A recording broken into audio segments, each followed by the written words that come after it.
Progressive knowledge চ্যানেলে স্বাগত জানাচ্ছি। আজকে আমি দ্বিতীয় শ্রেণীর 24তম ক্লাসটি নিচ্ছি। এর আগে আমি আরও 23টি ক্লাস নিয়েছি। তাতে দেখিয়েছি শিশুরা যখন দ্বিতীয় শ্রেণীতে উঠবে তখন আমরা তাদেরকে কি কি অঙ্ক শেখাবো এবং সেগুলো সহজ এবং সঠিক পদ্ধতিতে আমরা কি করে তাদের শেখাবো। আজকের ক্লাসে আমি শেখাচ্ছি সরল অঙ্কের সঠিক পদ্ধতি। যখন বন্ধনী ছাড়া সরল অঙ্কগুলো শিশুদের করতে হয় তখন তাদেরকে আমরা কি করে শেখাবো যে সরল অঙ্কগুলো তারা কি করে করবে। তো প্রথমে আমি এখানে 4 নম্বর অঙ্কটাই আগে করছি। তো এখানে যখন সরল অঙ্ক করব এখানে যোগ বিয়োগ গুণ ভাগ কিচ্ছু যোগ বিয়োগ গুণ ভাগ 4টি চিহ্ন নেই, এখানে শুধু বিয়োগ আর যোগ আছে। তাহলে যখন আমরা এই ধরনের অঙ্ক করব তখন আমরা কি করব, যোগগুলোকে আগে লিখব। এটার আগে কোনো চিহ্ন নেই 8-এর আগে, তার মানে এটা একটা জোড় সংখ্যা। জোড় সংখ্যাগুলোকে আমরা একদিকে নিয়ে এলাম বাঁ দিকে, আর বিয়োগ চিহ্নের সংখ্যাগুলোকে আমরা ডান দিকে লিখব। এবার আমরা এই যোগ সংখ্যার যে সংখ্যাগুলো আছে সেগুলোকে আমরা প্রথম বন্ধনীতে রেখে দেব। এখানে সবগুলোই যোগ। এবার আমরা বিয়োগ চিহ্নের যে সংখ্যাগুলো আছে সেগুলো আমরা বন্ধনীতে রেখে দেব। তো বন্ধনীতে যখন রাখবো তখন কিন্তু এই চিহ্নটা পাল্টে আমরা যোগ চিহ্ন দেব। তো যোগ চিহ্ন আমরা কেন দেব? এখানে যোগ চিহ্ন আমরা এর জন্যই দেব যে এখানে যোগ চিহ্নের সংখ্যা মোট কটা আছে সেটা বের করার জন্য যোগ দিয়েছি। এখানে বিয়োগ মোট কটা আছে সেটাই কিন্তু আমাদের বের করতে হচ্ছে, যে বিয়োগ সংখ্যা কটা আছে, 3টা আর 5টা, 8টা হচ্ছে। তাহলে আমরা কি করে পাচ্ছি এই মোট বিয়োগ কটা আছে সেটা বের করতে হচ্ছে।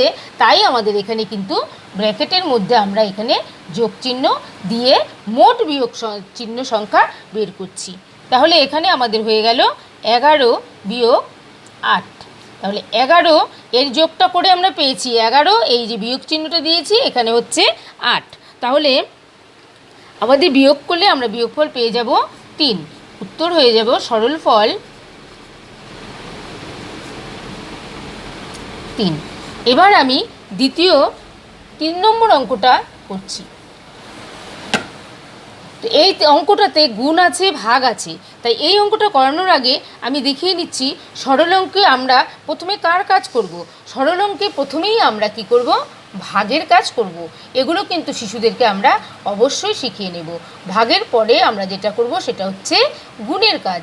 গুণের পর আমরা করব যোগের কাজ। যদি কোনো সরল অঙ্কে প্রত্যেকটা চিহ্নই থেকে থাকে তাহলে আমরা প্রথমে করব ভাগের কাজ, তারপরে করব গুণের কাজ, তারপর যোগের কাজ, সবশেষে আমরা করব বিয়োগের কাজ।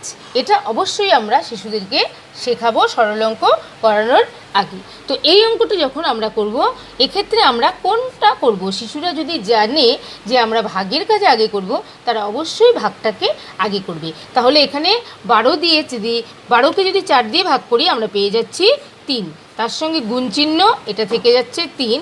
তাহলে আমাদের উত্তর কত হয়ে গেল, 3 আর 3 গুণ করে আমরা কত পেয়ে গেলাম, 9। তাহলে আমাদের সরল ফল কত চলে এলো, 9। এবার আমি 2 নম্বর অঙ্কটা করছি। এটা একটু অন্যরকম, এখান থেকেও শেখার আছে। তো এখানে দুটো ভাগ আছে, এই অঙ্কটাতে দুটো ভাগ আছে। তাহলে আমরা কোন দিকের ভাগটাকে আগে করব? আমরা তো এদিক থেকেই ভাগটা করতে পারি, এদিক থেকেও করতে পারি। আমরা কোন ভাগটা আগে করব? যখন একটা সরল অঙ্কে দুটো ভাগ চিহ্ন থাকবে এবং সেখানে কোনো বন্ধনী থাকবে না তখন আমরা ডান দিকের সরলটা আগে করব। এখানে ডান দিকের সরল কোনটা, এই ভাগ হচ্ছে ডান দিকের ভাগ হচ্ছে এটা। তাহলে আমাদেরকে কিন্তু এই ভাগের কাজটা আগে করতে হবে। তাহলে 24 ভাগ, এখানে 4কে ভাগ করলে 2 দিয়ে আমরা ভাগফল পেয়ে যাব 2। তাহলে সবশেষে পেয়ে গেলাম 2 দিয়ে 24কে ভাগ করলে 12। তাহলে আমাদের সরল ফল কত চলে এলো, 12। এইভাবে যখন দুটো ভাগ চিহ্ন থাকবে তখন শিশুরা কি করে করবে সেটা একটু স্পেশালভাবে শিশুদেরকে শিখিয়ে রাখবেন। এবার আমি 1 নম্বর অঙ্কটা করাচ্ছি। এবার এই অঙ্কটাতে যোগ গুণ ভাগ সব চিহ্ন আছে, ভাগ গুণ যোগ বিয়োগ সবগুলো চিহ্নই আছে।